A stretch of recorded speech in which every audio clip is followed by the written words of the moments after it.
présente. Donc, sans tarder, on va laisser la parole à Madame Nadia Tahiri pour nous présenter sa mémoire. Je vous souhaite une très bonne présentation. C'est à vous, Madame Nadia Tahiri. Oui, pardon. Merci, Madame la directrice, Mesdames et Messieurs les jurys. Avant toute chose, je tiens à vous remercier d'avoir bien voulu participer à l'évaluation de ce travail. J'en profite pour remercier particulièrement mon encadrant, Monsieur Mohamed Iken, Mohamed Amin Iken, qui malheureusement n'était pas présent aujourd'hui, et bien sûr de m'avoir guidée au long de ces 3 années, et tous nos enseignants pour leur soutien. Merci pour tous les efforts que vous avez fournis avec nous durant cette année marquée par le Covid-19. Vous avez accompagné même à distance jusqu'au du jour de la présentation de notre soutenance, et je vous en remercie beaucoup. Alors, je crois que je vais commencer.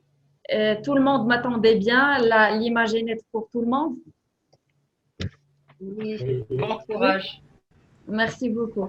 Alors, je vais donc présenter brièvement mon travail qui s'intitule le rôle de comité de lutte contre les infections nosocomiales en matière de formation du personnel infirmier à l'hôpital CHU Mohamed VI. Une minute, j'ouvre le PowerPoint. Voilà. Ce travail, il est élaboré par moi-même et encadré par Monsieur Mohamed Amin Iken. Alors, pour traiter le sujet que j'ai adopté le plan suivant qui récapitule notre modeste de travail. Alors, d'abord, on commence par une introduction qui donne une vision globale de notre recherche. Ensuite, une phase conceptuelle qui contient la problématique. Excuse-moi, Oui. Madame Nadia, si possible de partager la présentation. Est-ce que vous voulez la partager? Elle n'est pas partagée. D'accord. Excellent. Voilà. Donc, tout est en marche. C'est parfait. D'accord, tout le monde. Oui, le plan devant nous, Mademoiselle Tahiri. Allez-y. D'accord. Alors, je continue. Voilà. Quand j'ai déjà dit, pour traiter le sujet que j'ai adopté, j'ai adopté le plan suivant. D'abord, on commence par une introduction qui donne une vision globale sur notre recherche. Ensuite, une phase conceptuelle qui contient la problématique, le but et questions de recherche et le cadre de référence. Ensuite, après une phase méthodologique qui présente le devis de recherche et qui est le plan d'action qui fait le lien entre le choix des méthodes et les résultats attendus. En même temps, la phase empirique qui contient les principaux résultats, présentation et interprétation, recommandations et suggestions, et finalement une conclusion qui va répondre à la question centrale de notre recherche. Alors, en guise d'introduction, tout d'abord, je vais vous parler à la définition d'une infection nosocomiale. Cette dernière est considérée comme une infection contractée au cours d'un séjour dans un établissement de santé, quel que soit un hôpital, un clinique, etc. Alors, le délai de 48 heures est essentiel est nécessaire pour déclarer une infection nosocomiale dans un service donné entre l'admission de l'infection et l'apparition de l'infection. Alors, les infections contractées au niveau de l'hôpital sont reconnues comme des problèmes majeurs de santé publique de par leur fréquence, leur coût et leur gravité qui touchent aussi bien les patients et leur entourage que l'ensemble des professionnels de santé. Dans le cadre de la gestion des risques, le CLIN, c'est l'abréviation de Comité de lutte contre les infections nosocomiales, consiste à définir la politique de prévention des infections nosocomiales. Alors, je vais vous mentionner que l'ICLIN est constitué dans chaque établissement de santé. Il est chargé de définir les actions à mener pour prévenir les infections nosocomiales. Alors, la phase conceptuelle, nous commençons par la problématique. Les infections nosocomiales constituent de nos jours un problème majeur de santé publique. Au Maroc, 9,6% des hospitalisations suite aux infections nosocomiales ont été notifiées en 2016. Selon l'OMS, la tranche le plus exposée aux infections nosocomiales, ce sont des nouveau-nés, des prématurés et des personnes âgées. Là, on voit une immunité faible. Puis, le but est question de recherche qui nous amène à décrire le rôle du comité de lutte contre les infections nosocomiales en matière de formation du personnel infirmier au sein de l'hôpital CHU Mohamed VI Marrakech, qui nous a posé la question de recherche, quel est le rôle de comité de lutte contre les infections nosocomiales, le CLIN, en matière de formation du personnel infirmier au sein de l'hôpital CHU Mohamed VI. Je vais vous présenter le cadre de référence. Alors, selon le cadre de référence, le personnel infirmier en matière de la lutte contre les infections nosocomiales passera indiscutablement par les étapes de la planification de formation, la mise en œuvre et l'évaluation des actions de formation réparties en 3 colonnes. Alors, le cadre de référence est sous-titré le rôle du client de la formation du personnel infirmier, l'OH référence en hygiène. Alors, je vais vous mentionner que l'OH est l'équipe opérationnelle d'hygiène qui est chargée de lutter les risques des infections. Voilà, donc la première colonne, il y a la planification de formation, identification et analyse des besoins liés à la formation, le plan de formation. Dans la deuxième colonne, c'est la mise en œuvre de la formation, organisation de sessions de formation, élaboration des fiches et protocoles en matière de prévention du risque infectieux, animation des sessions de formation par les membres du CLIN au recours des personnes extérieures à l'établissement. Dans la dernière colonne, évaluation de la formation. Il faut faire les conditions de déroulement des sessions de formation, motivation, animation, temps alloué, changement des habitudes professionnelles et l'évaluation des sessions de formation en dehors du cycle de la formation continue. Alors, dans la phase méthodologique, on va traiter le devis de recherche qui porte sur le lieu de l'étude. C'est à l'hôpital CHU Mohamed VI Marrakech. La population cible, le personnel infirmier dans la réanimation, spécifiquement, plus précisément, la réanimation médicale 27, la réanimation chirurgicale 33 et la réanimation de brûlure 34. L'échantillon ou bien l'échantillonnage, tirage ciblé stratifié en fonction des 4 réanimations où les infections nosocomiales sont très fréquentes par rapport aux autres services. La période de l'étude, elle est en 2 mois, débutant du 7 mars jusqu'au 16 mai.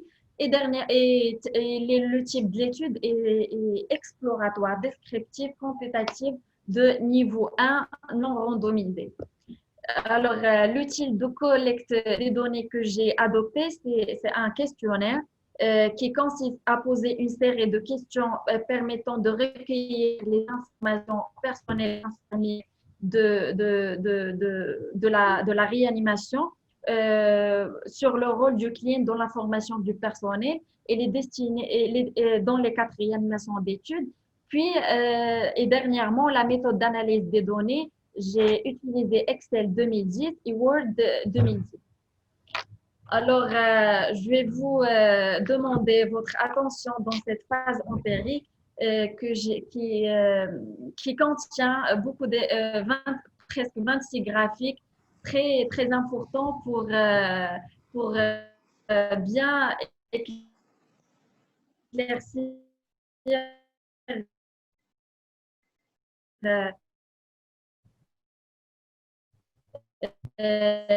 notre sujet.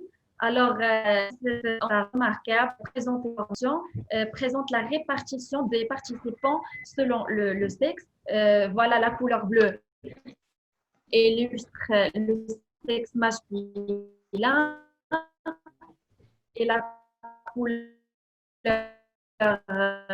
orange illustre le sexe féminin. Donc, on note une prédominance féminine de 93%,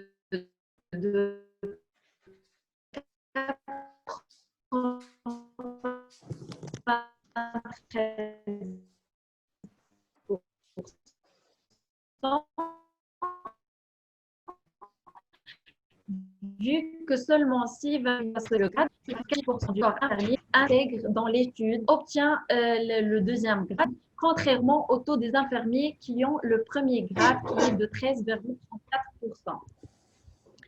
Alors, dans la figure 5, voilà, un histogramme illustre la répartition selon le profil. Parmi les 30 infirmiers inclus dans l'étude, 86% sont des infirmiers polyvalents et seulement les 13% que ce sont des infirmiers anesthésistes. Puis la figure 6, qui présente l'ancienneté dans la fonction publique. Alors, comme vous voyez, ce diagramme circulaire indique une meilleure qualification de la population étudiée qui ont une ancienneté de moins d'un an, environ 67%. Dans la 7e figure, c'est la connaissance vis-à-vis des infections nosocomiales. Là, cette figure se forme d'un triangle, présente la connaissance des participants vis-à-vis les infections nosocomiales, illustre que la totalité de l'échantillon affirme qu'ils ont des connaissances en matière d'infections nosocomiales. Puis la figure 8, on a une rémunération moins importante de l'existence du CLIN au niveau de CHU.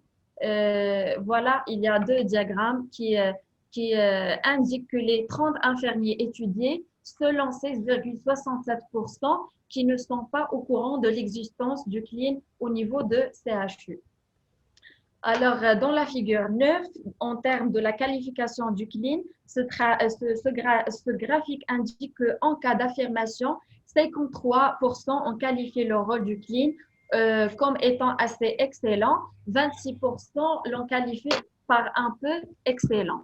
Alors, puis dans ce graphique, figure 10, l'expression des besoins de formation, c'est le titre de ce histogramme. Qui montre que 66% des infirmiers ayant déclaré parfois un besoin en formation, tandis que seulement qui le déclarent souvent, et un taux de 6,66% pour les infirmiers qui la déclarent assez souvent. Et le dernier taux, c'est, pardon, je ne vois pas. Que c'est celui des infirmiers qui ne déclarent pas leurs besoins en formation. Dans la figure 11, alors dans la figure 11, voilà, dans cette figure de la recension des besoins à partir de ce secteur, il y a 57% des participants affirment que le CLIN les a contactés pour recenser les besoins en matière de formation. Puis, dans la figure 12, notre diagramme en barre mentionne la considération des besoins dans la planification de formation par le CLIN. Alors, selon les statistiques, on constate que 13,3% ont affirmé que souvent leurs besoins sont retenus, alors que 46% ont souligné assez souvent ces besoins sont pris en considération par le CLIN. Dans la figure 13, cette représentation illustre la diffusion des besoins par le CLIN.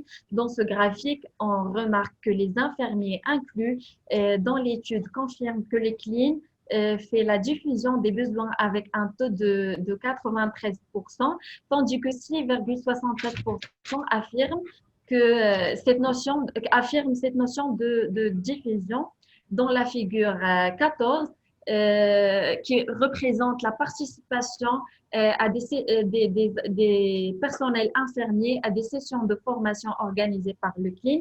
Ce graphique indique que 66% des participants n'ont jamais convoqué pour participer à des sessions de formation organisées par le CLIN. Dans la figure 17, ce triangle, cette figure présente la formation sur, d'accord, la formation sur les protocoles. On voit que la totalité des participants affirment qu'ils ont reçu des formations en protocole de prévention des risques infectieux dans leur unité de soins. Dans la figure 18, on a le thème relatif à des situations rencontrées dans l'unité de chaque personnel de santé. On voit que parmi les 30 participants, 43% déclarent que les thèmes développés sont assez souvent relatifs à des situations rencontrées dans leur unité, tandis que 26% disent qu'ils sont souvent relatifs et juste 30% qui les trouvent parfois relatifs. Dans la figure 19, on va présenter l'appartenance, pardon, la figure 19, voilà. Dans ce graphique nommé par les appartenances des formateurs au CLIN, on note que parmi les participants qui affirment avoir participé aux sessions de formation, 86% affirment que les formateurs et les animateurs de séances font partie du CLIN et leur établissement.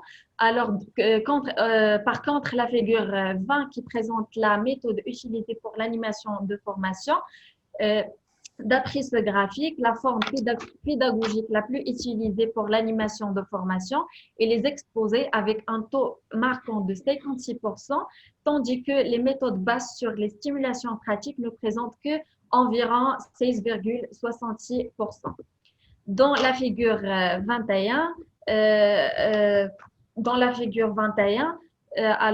il y a la durée de session de formation. La majorité des infirmiers participants qui ont eu une formation mentionnent que généralement les sessions de formation durent une journée. Dans la figure 29, qui présente les conditions de déroulement qui présente les conditions de déroulement de la formation. Parmi les 30 infirmiers inclus dans l'étude, 56% environ disent que les conditions de déroulement des formations sont favorables par rapport à 43% d'infirmiers qui trouvent que les conditions sont défavorables. Donc, voilà.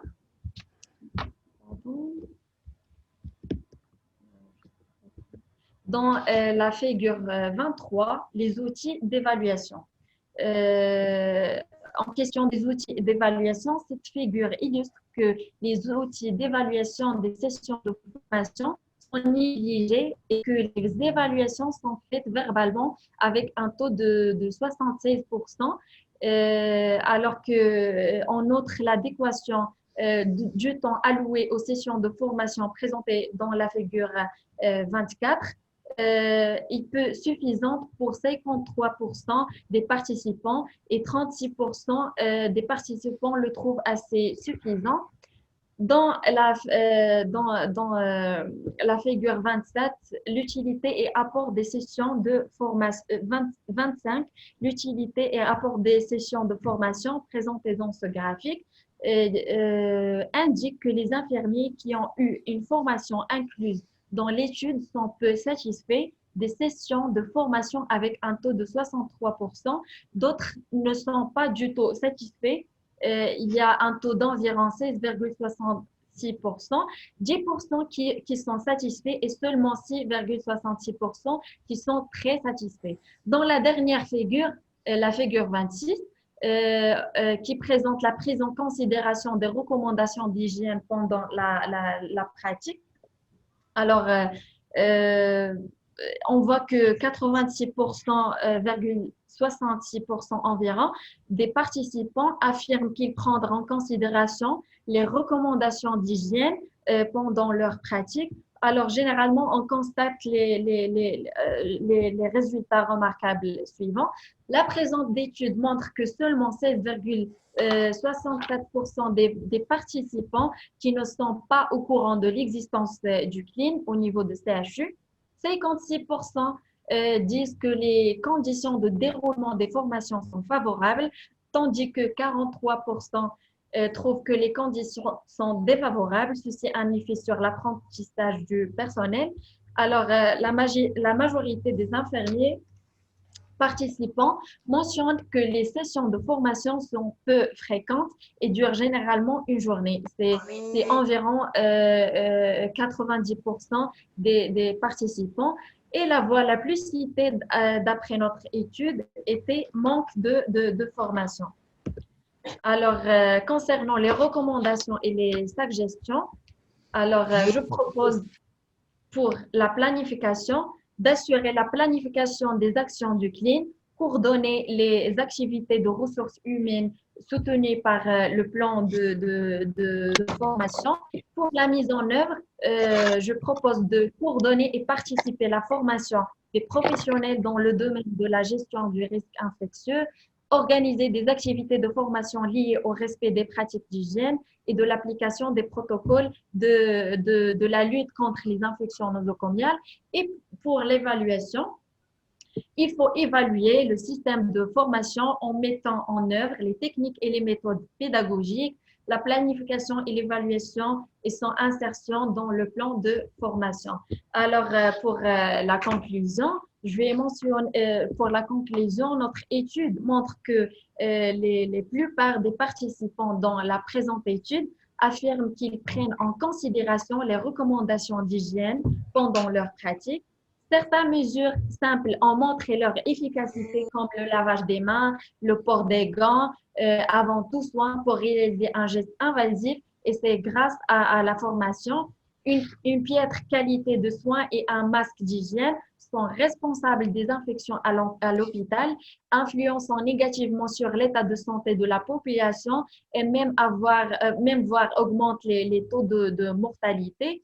Notre système de santé est autonome. Du côté professionnel, chaque acteur doit connaître ses tâches qui doit les accomplir. Je vais aussi mentionner que le corps infirmier a aussi un travail à fond dans ce système. C'est par l'application de bonnes pratiques, la participation de sessions de formation élaborées par le comité de lutte contre les infections nosocomiales, aussi l'application des recommandations établies et le recours aux protocoles diffusés. Merci pour votre attention. Vos questions, soyez les bienvenus et merci autrefois. Avant de passer aux questions, on tient tout d'abord à te féliciter, à te dire bravo pour ce travail très profond. Bravo, bravo, bravo. C'est vraiment à la hauteur, Taheri. Oui, merci beaucoup, Madame Kautar. Donc, on était vraiment à la hauteur. On te laisse, on va passer si vous, aux questions. Tout d'abord, je pense que je vais laisser la parole à Madame Fatah Kautar. Je pense qu'elle veut absolument te passer ses félicitations pour cette présentation. Oui, bien sûr.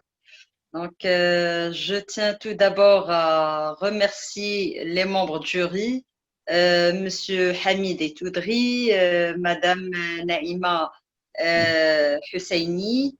Je vous remercie, Monsieur Younes aussi. Je remercie Mademoiselle Taheri aussi, Nadia, d'avoir bien voulu accepter ou bien m'accepter de juger cette thèse relative à aux infections causaux euh, nosocomial. voilà. Oui. Nosocomial. Nosocomial. Exactement. Donc, avant d'exposer mon opinion sur ton travail, je te souhaite mes compliments et mes félicitations.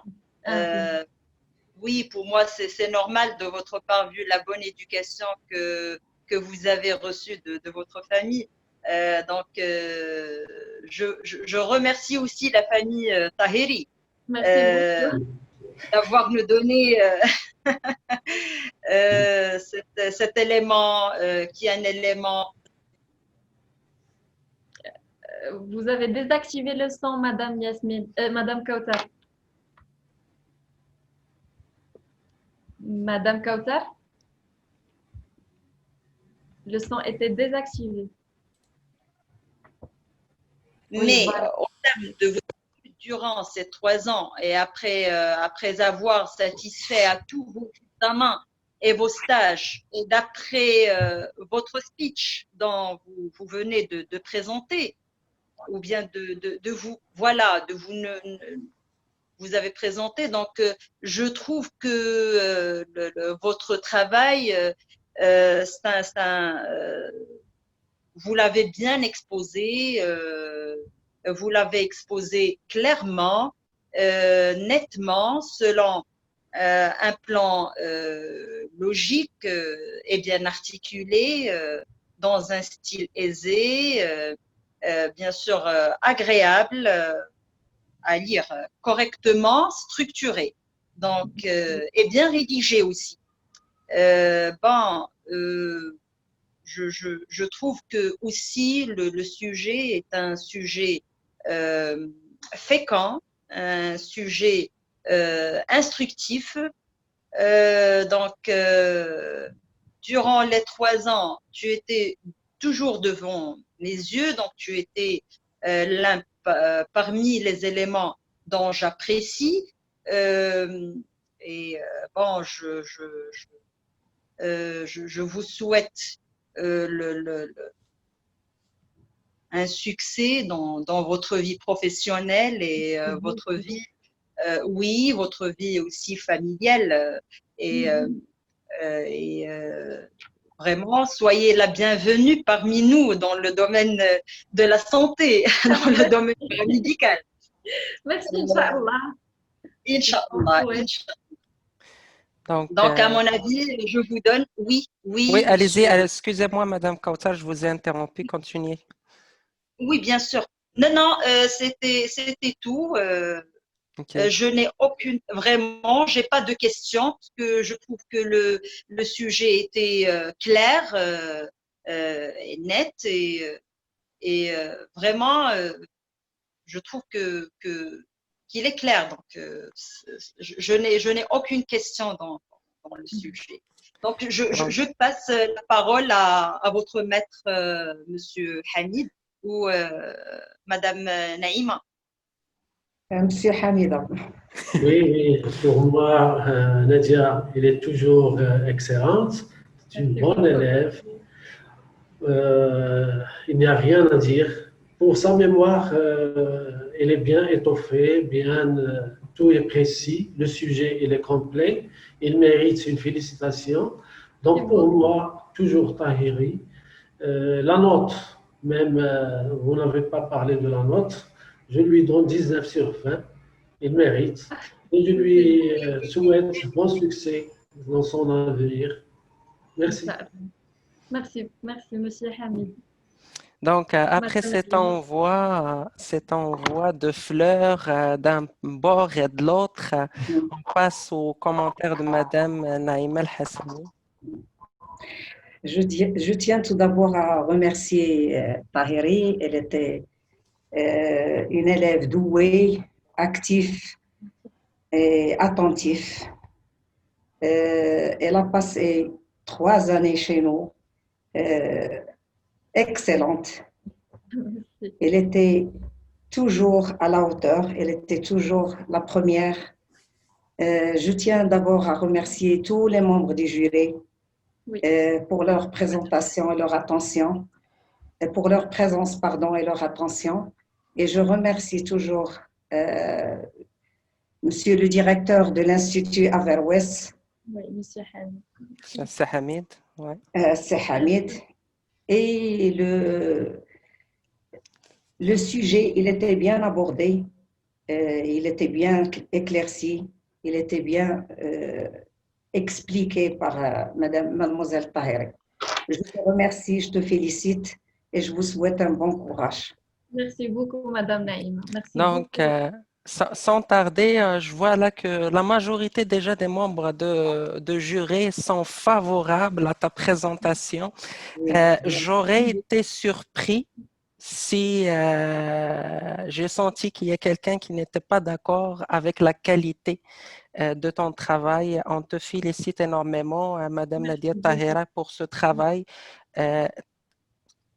Comment dirais-je, c'est un travail de profondeur. Comme j'ai vu là, la recherche est très poussée. Vous êtes parti chercher des éléments clés qui t'ont emmené à mettre en place des recommandations assez intéressantes. Euh, Là, maintenant, c'est le moment de faire l'avocat du diable. Il faut bien que quelqu'un prenne le chapeau. Peut-être je vais te poser juste une question, D'accord. juste pour échanger, mais Oui, pour moi, là, ça touche la perfection, tout ce que tu as fait jusqu'à date.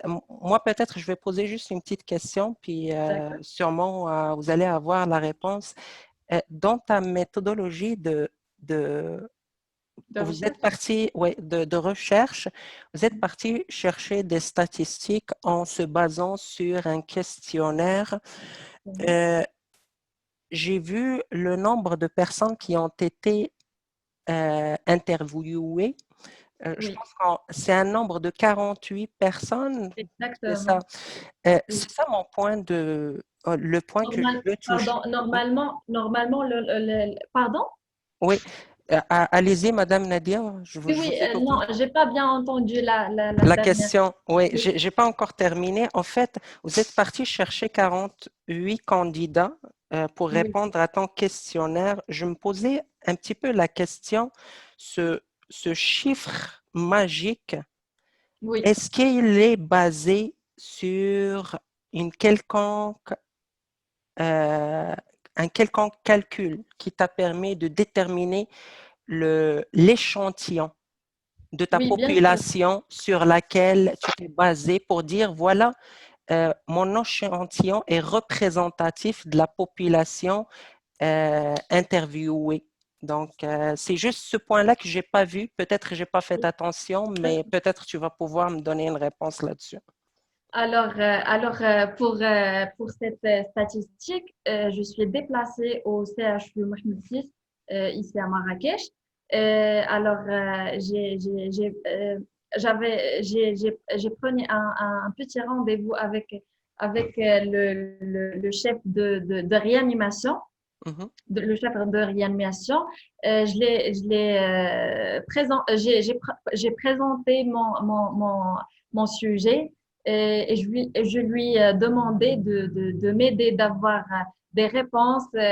Il m'a proposé de prendre les questionnaires que j'ai établis et les distribuer aux infirmières de réanimation. Normalement, il y a 4 équipes de réanimation, voire 6 équipes. mhm. Donc, chaque équipe est constituée de 6 infirmiers qui D'accord. font la garde, qui font la garde euh, comment je vais te dire, qui font la garde. Mhm, mhm,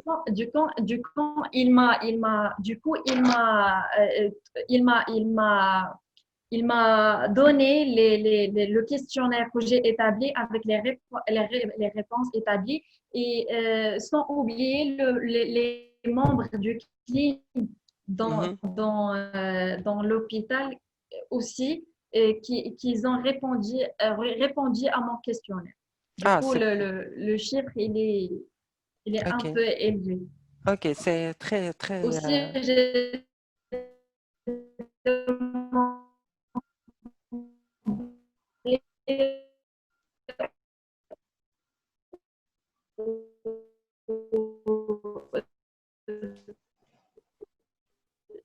même si j'ai pas cité à répondre et à faire ces statistiques-là.